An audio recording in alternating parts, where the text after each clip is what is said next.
5 seconds.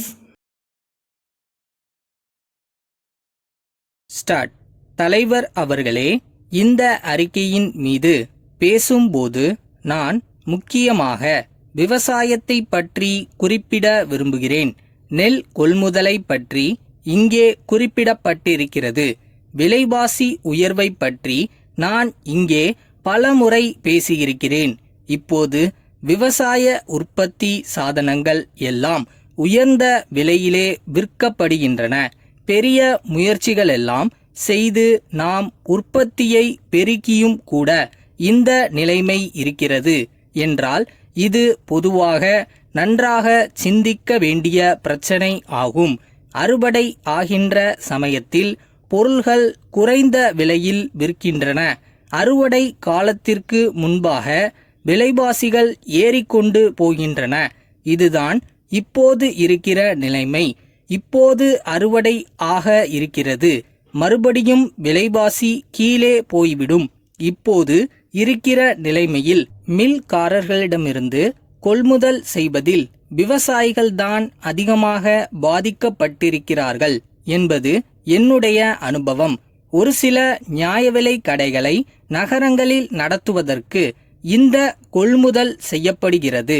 நியாய விலை கடைகள் இல்லாத இடங்களில் என்ன நடக்கிறது என்று சீர்தூக்கி பார்க்க வேண்டும்.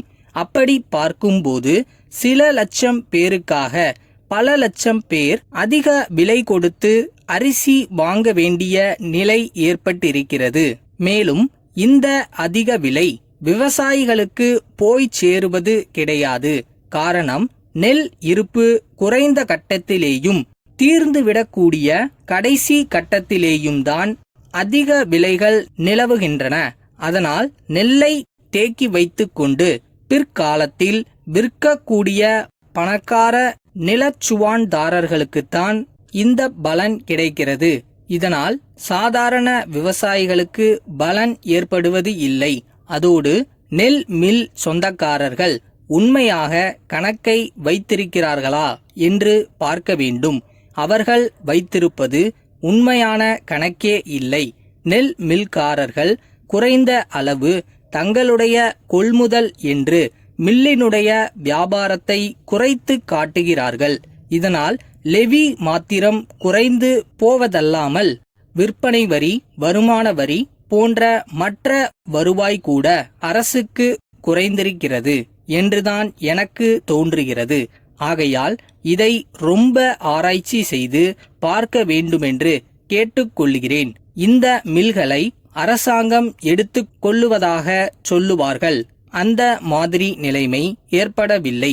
ஏனென்றால் மில்களை அரசு எடுத்துக்கொண்டால் மில்காரர்களுக்கு எவ்வளவு லாபம் வருகிறதோ அதைவிட அதிக லாபம் வைத்துத்தான் விற்க வேண்டியிருக்கும். ஏனென்றால் அரசு நிர்வாகத்தில் அரசு நிர்வாகிகள் ஒரு தனிப்பட்ட முதலாளியைப் போல் சிக்கனமாகவும் சாமர்த்தியமாகவும் விளம்பரம் செய்ய முடிவதில்லை. அந்த அளவிலே மில்களை அரசு எடுத்துக்கொள்ளுவது சரியாக இருக்காது என்று கூற விரும்புகிறேன். அடுத்து, நம் மாநிலத்தில் உர விநியோகத்தை பற்றி குறிப்பிடப்பட்டிருக்கிறது. 3 லட்சம் டன்களில் 2 லட்சம் டன் தான் உபயோகப்படுத்தப்பட்டிருக்கிறது என்று இந்த அறிக்கையில் இருப்பதை பார்த்து எனக்கு ரொம்பவும் ஆச்சரியமாக இருக்கிறது. உண்மையிலேயே விவசாயிகளுக்கு உரம் கிடைக்காமல் திண்டாடினோம் என்பதை சுட்டிக்காட்ட விரும்புகிறேன். களை எடுக்கிற சமயத்திலும் உரம் போட வேண்டிய நேரத்திலும் உரம் கிடைக்கவில்லை என்பதை தெரிவித்துக் கொள்ளுகிறேன். இந்த மாதிரி கணக்கு இருப்பது எனக்கு ஆச்சரியத்தை கொடுக்கிறது. அமோனியம் சல்பேட் உரம்தான் விவசாயிகளுக்கு பெரும்பாலும் பழக்கமாகி இருக்கிறது. மற்ற ரசாயன உரங்கள் விவசாயிகளிடத்தில் அதிக பழக்கத்தில் இல்லை. அதனால் விற்பனை ஆகாதது மற்ற வகை உரமோ என்றுதான் நான் நினைக்கிறேன். அமோனியம் சல்பேட்டை பொறுத்தவரையில் பற்றாக்குறைதான் இருக்கிறது. அந்த உரம் எவ்வளவு இருந்தாலும் விவசாயிகள் எடுத்துக்கொள்ள தயாராய் இருக்கிறார்கள் என்று சொல்லிக்கொள்ள விரும்புகிறேன்.